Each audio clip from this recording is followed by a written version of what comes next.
Got my 9. Back at it, shorty. Back at it. Happy DC morning, shorty.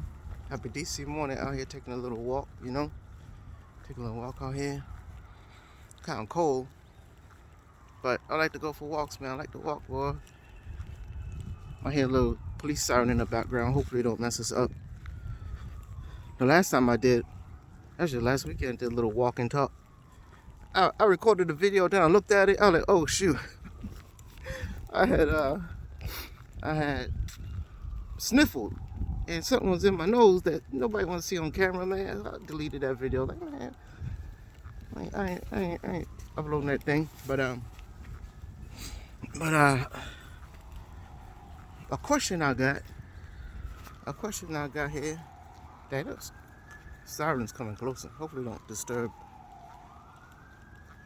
It's probably louder on the video, huh?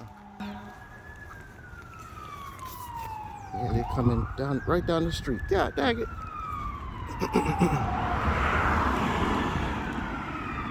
Alright, I'm gonna pause it real quick. You notice you can't lower down the volume on your video? Alright, man. I'm sorry for that. I hope that those people, it was an ambulance. Man, my heart goes out to those people that's hurt or need help. Boy, that's one thing in this life, boy, this fragile life, this fragile frame we in. Sometimes you may end up in the back of one of them bad boys, you know what I'm saying? Man, almost like 95% chance you're gonna end up in the back of one of them things. Yeah, I remember when we were younger, this is like 2000. After the army, came home and my younger brother, he had I think his knee went out of socket. Oh, it was terrible. I mean, they had to try to help take him down the steps into the back of the ambulance. And it was cold outside. Boy, yeah, some uncomfortable times we could go through in this human existence, boy. Yep. But I have a question. Do y'all guys know the guy, his name is Matthew Cox. He did a real estate scheme. He have a cool channel, man. A pretty entertaining guy, man. But I had a question. He was telling his story. And part of the story was how he reduced his sentence, right? He reduced his sentence, firstly, by getting everything in writing from, I think it was the State Department or the prosecutor. I don't know the proper terms, but it was the government he spoke to. It wasn't the police. It was the prosecutor. He got it in writing that if he assists and gives them information, that they would cut some time off his sentence, right? He had it in writing. He went and assisted. He told him where some money was at, because he was locked up with the guy who did a Ponzi scheme, and they thought they took all the money from him. And while Matthew Cox was in jail with him in the prison, he got the information of where the guy was holding more money, like had more money hidden away with other people, right? I think it was his ex-wife and her brother, or it was his ex-wife and his brother or something like that. But anyway, real close family members, right? So Matthew Cox got the information, told the prosecutor. The prosecutor was like, oh man, thanks so much, shorty. Thanks so much. What we're gonna do is, with this information, we're gonna indict that dude. And Matthew Cox is in prison with the guy, but the guy had no idea that Matthew Cox told the information. Next thing you know, the man get prosecuted, and he get, I think it's 6 months or I think 6 months added onto his sentence. Well, 6 years. But yeah, he had a long prison term anyway, right? I think like 25 years or something. So now Matthew Cox is like, time went past, he ain't hear nothing. So he got in contact, I believe is how the story went. He got in contact with the prosecutor, was like, hey, what's up with my deal, man? They was like, what deal? What you talking about? At that point, you know he was freaking, oh my gosh, he probably wanted to blow up the world. That was up under them. You know what I'm saying? I think he got in contact with the judge too, and was like, look all this information I got that they told me is going to help me, and I gave them that information of where the money was. You know? I think it came up to a total like $300,000 that he helped recover. Because in the Ponzi scheme, the guy was taking money from people and telling them, yeah, I'm going to invest your money. And they never got their money. They never recovered all the money to give the people their money back, right? So Matthew Cox was like, look, I helped y'all. And y'all promised me, you made an agreement, y'all was going to cut time off my sentence. They lied to the judge and was like, they ain't have no idea what the frick Matthew Cox is talking about. Can you believe it?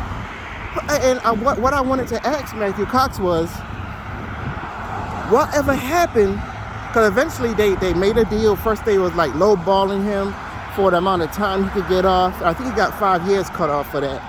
Eventually it went up to 5 years. And something about a point system. Right, you get assistance at a 1 point level will get you, I'd say 6 months off, and then 2 point level will get you like 3 years off. You know, 3 point level will get you 5 years off, something like that. You know, but y'all understand what I'm saying. So he got 5 years off his sentence. My question to him is that prosecutor, how the frick the prosecutor keep his job after lying in such a crazy way? And what they should do is launch an investigation into that prosecuting office, actually, that supervisor or whoever, their supervisor, if they're supervisor, the people under them, how much times they said that they came up with new evidence to indict a prisoner. Go back and try to see if anybody tried to contact the judge and be like, hey, I gave them that information. They need to dig into that. That is crazy. My question to him is, what happened to that? What happened to that prosecutor? And the judge found out that they were lying. What the frick happened to them? You know, Matthew Cox told his story, and I guess he don't say a lot of stuff, maybe, or you know, he got a lot of information, so he probably skipped over that part. That's my question, is how the frick you write a contract, not just text messaging alluding to the fact of it, or emails alluding to the fact, but I mean an actual concrete discussion and agreement. Hey, you go with the prosecutor or whatever, we will help you, right? And then say we don't know what the hell Matthew Cox talking about. Matthew Cox, what happened to that prosecutor? Like, did anything happen to him? Is there anything that, I guess the statute of limitations is done. Now, there's people in jail who do stuff wrong. Let's say if Matthew Cox was a child molester or strangled an old woman, right? Because the old lady wouldn't give him cigarettes or something like that. There's some terrible people done some terrible stuff in jail. People that molested their kids, impregnating their kids and stuff, crazy stuff. But still, I would like to know, those prosecutors that be tearing up agreements, and then on top of that, lying to the judge. Just say, judge, we did agree, but we don't feel like honoring that agreement. Forget him. or whatever. I don't know, man. How you get away with lying in such a way? You know? How you get away with that? And then how many other judges go along with that? The prisoner showed him the contract. And how many judges possibly say, you know what? Yeah, that's good. Fine and dandy. But they did tell you that they would consider it and you ain't getting nothing. You know?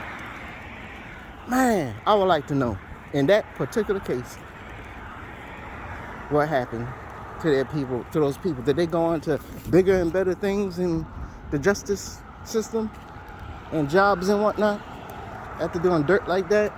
That's crazy. That is crazy. But yeah, that's the question I had right there, boy.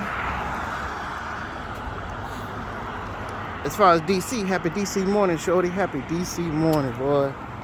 I'm not playing right now, playing a little bit. Yesterday, here in Baltimore, Xfinity Cable has been giving a lot of apartment people the TV service for free, and they decided to end that. I understand, to save money, I guess. But I went there and I turned in my little TV box, because I very rarely watch the cable stations. Turned in my cable box, and the lady was like, yeah, it's not that simple. First thing I thought, I was like, here we go. God dang it. I'm losing my internet service, and I'm going to have to mess with the modem. And sure enough, that's what happened. The guy said, yeah, your account is linked to this TV service, and now we ended it, so we had to restart your whole account. They restarted my account. I was like, hey, would I be able to still use the my internet and everything? He was like, yes. And he was right. I went home. At first it was not working. For some weird reason, my modem has one input in the back. I use that input and that goes into my router, which has 5 inputs, right? I have a Comcast Xfinity. No. Dang. I have just a regular, my good friend gave me a awesome modem that I don't have to pay Xfinity, right? And a router. So it's not a Comcast modem. So now, if I plug my PS5 into the freaking modem, it had worked. After a long, like yesterday, I figured this out. Like, oh, she was working. But the day before, I'm like, it had to stay connected for a while before it starts working. If I put it through the router, I have my TV hooked into the router with my computer. So there's 3 Ethernet cables into the router. None of them work. None of them work through the router.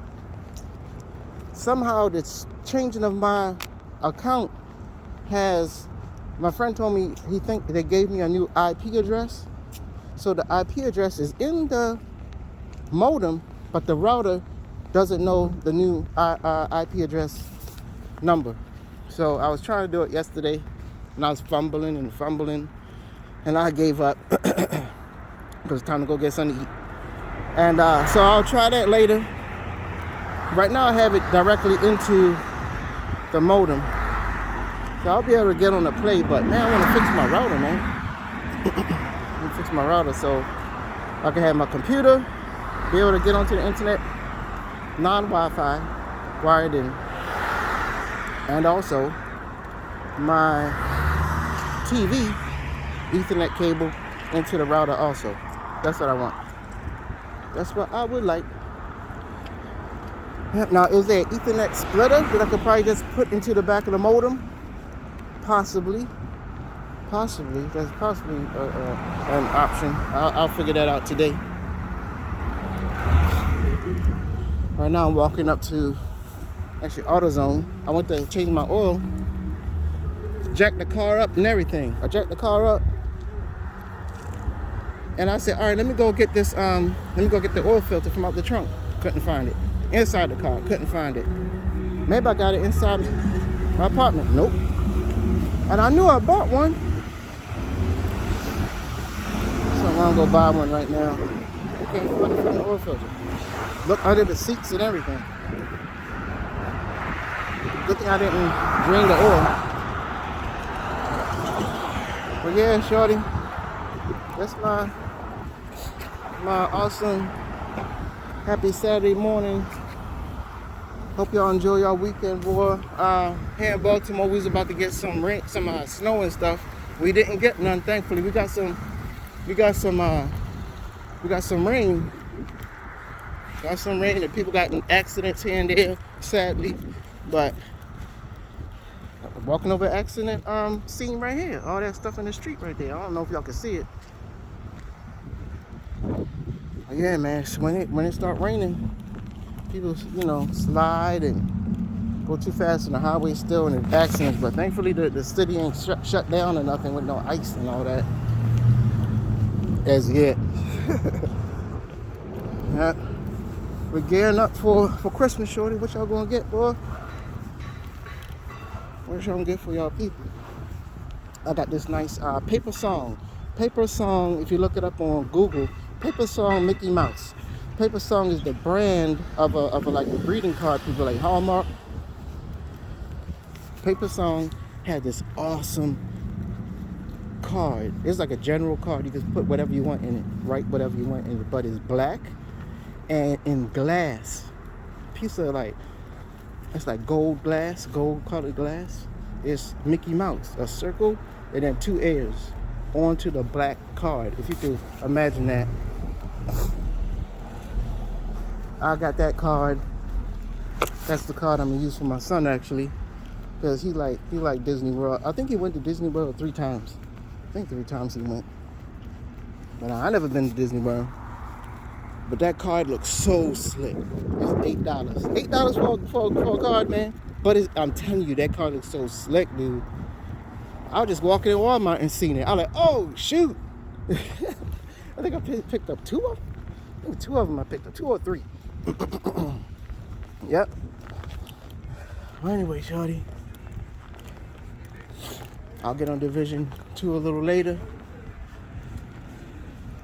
The Special Ops of Modern Warfare 2, man, I don't know, man. They make you use the gun.